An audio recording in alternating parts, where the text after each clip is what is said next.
waxbarashadu waynoo wanaage waxbarashadu waynoo wanaage walaalayaalo wada ogaada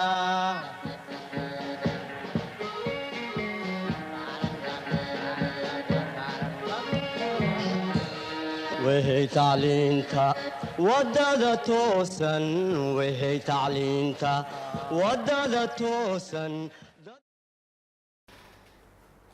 Assalamu alaikum, chers élèves. Je vous présente dans cette vidéo deux objectifs du chapitre échantillonnage pour les classes de terminale S, ES et SG. Le premier objectif, prendre une décision sur une hypothèse avec une probabilité P supposée. Le deuxième objectif, déterminer un intervalle de confiance d'une proportion. Ici, pour calculer un intervalle de fluctuation asymptotique au seuil de 95%, premièrement, on vérifie les trois conditions.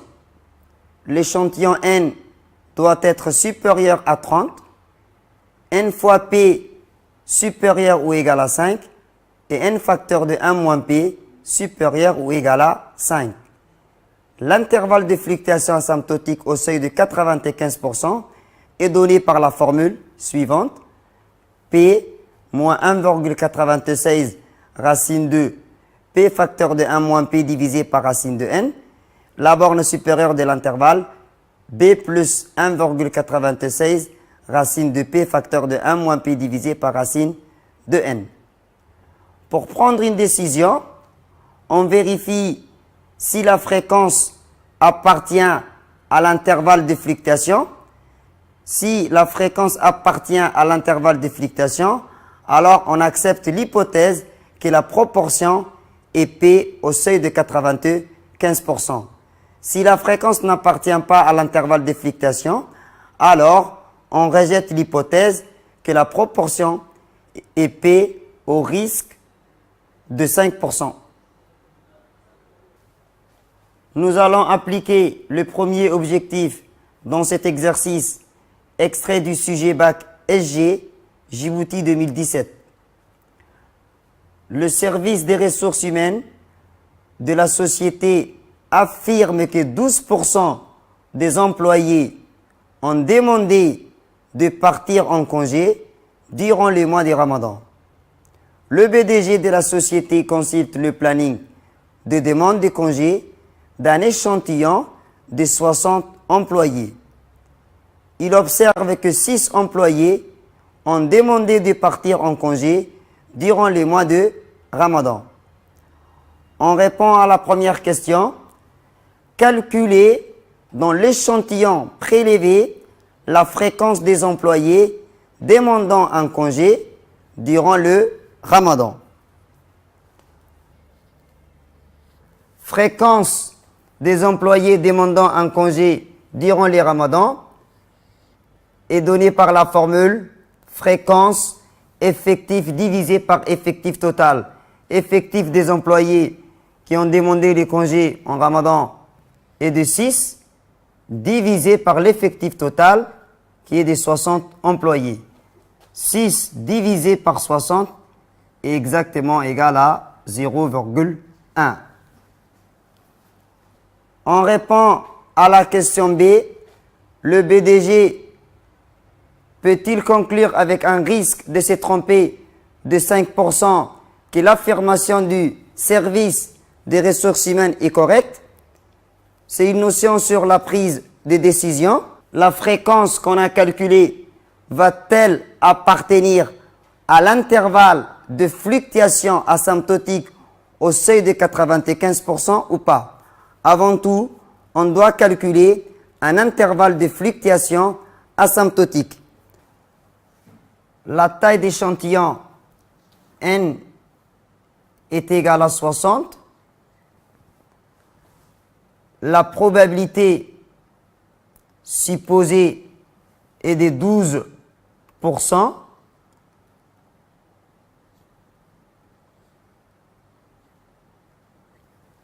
12 divisé par 100, ça fait 0,12. Pour calculer un intervalle de fluctuation, il faut vérifier les trois conditions.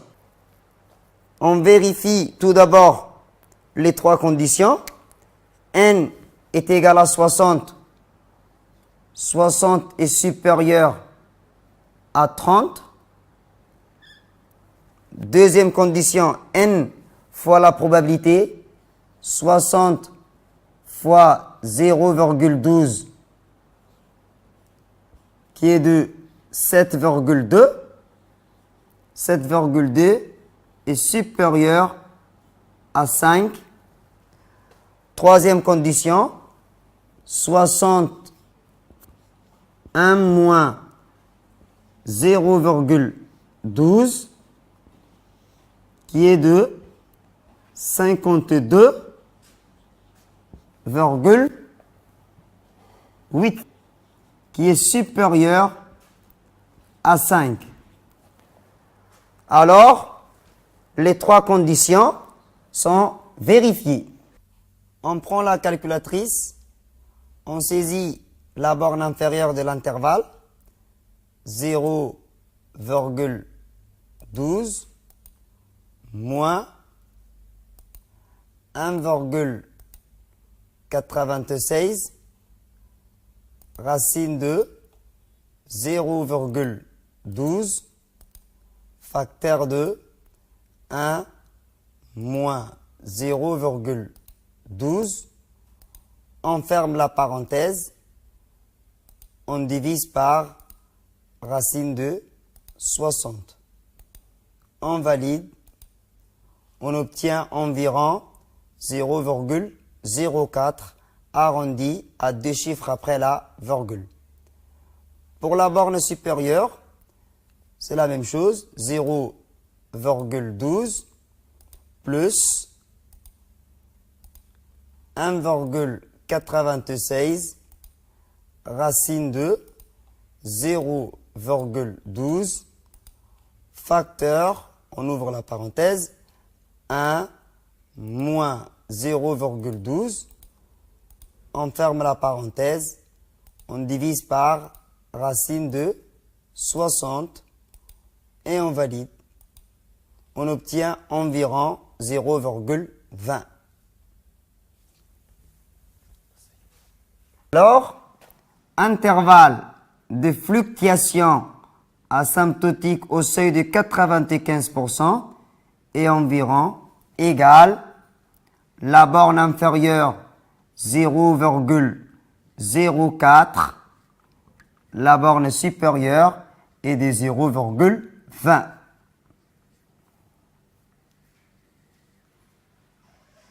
Après avoir calculé un intervalle de fluctuation, on teste si la fréquence appartient ou pas dans cet intervalle de fluctuation. La fréquence f est de 0,1. 0,1 appartient bien à cet intervalle. Puisque la fréquence appartient bien à l'intervalle de fluctuation asymptotique, le BDG peut conclure avec un risque de se tromper de 5% que l'affirmation du service des ressources humaines est correcte. C'est le deuxième objectif. Estimation, probabilité P est inconnue. On vérifie la validité des conditions n supérieur ou égal à 30, n fois la fréquence f supérieure ou égale à 5 et n facteur de 1 moins f supérieur ou égal à 5. L'intervalle de confiance est défini par la formule la fréquence f moins 1 divisé par racine de n et la borne supérieure, la fréquence f plus 1 divisé par racine de n, n étant l'échantillon. Alors on estime que la probabilité P appartient à la fourchette intervalle de confiance au niveau de confiance de 95. on pratique dans cet exercice extrait du sujet Bac ES Djibouti 2017. C'est un QCM dans un échantillon de 450 élèves d'un lycée. 125 élèves possèdent une carte SIM à leur nom. Au seuil de 95%, on peut estimer pour ces lycées que la proportion d'élèves ayant une carte SIM à leur nom est... Quelle est la réponse parmi les trois propositions? Ici, on calcule un intervalle de confiance. Tout d'abord, la taille d'échantillon N est de 450. La fréquence est de 125 divisé par 450, qui fait environ 0,278 si on arrondit le résultat à 3 chiffres après la virgule. Avant de calculer l'intervalle de confiance, on vérifie les trois conditions. N étant la taille qui est de 450 est bien supérieure à 30. La deuxième condition, N fois la fréquence, 450 multiplié par 0,278, qui est égal à 125,1, qui est bien supérieur à 5. Et la troisième, 450 multiplié par 1 moins 0,278, qui donne 324,9, qui est aussi bien supérieur à 5. Les trois conditions sont bien vérifiées. Alors on calcule un intervalle de confiance .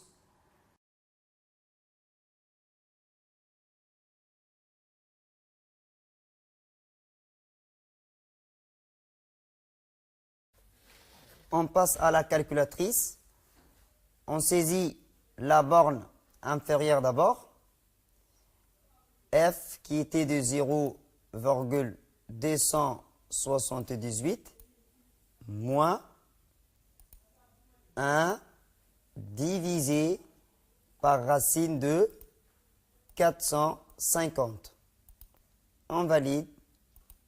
On obtient environ 0,231 si on arrondit à 3 chiffres après la virgule. Pour la borne supérieure, de la même manière, 0,278 plus 1 divisé par racine de 450. On valide, on obtient environ 0,325 si on arrondit à 3 chiffres après la virgule.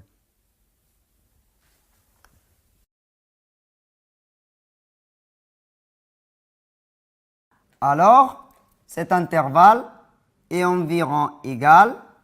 La borne inférieure par défaut est de 0,230 environ et la borne supérieure est de 0,325 si on l'arrondit à 3 chiffres après la virgule. La question portait sur un QCM. Parmi les trois propositions, quelle est la bonne réponse? Ici, la bonne réponse est la réponse A. La bonne réponse attendue est la proposition A, la première. On vient de terminer des objectifs du chapitre échantillonnage. Fin de la séance. Je vous souhaite une très bonne chance pour le baccalauréat.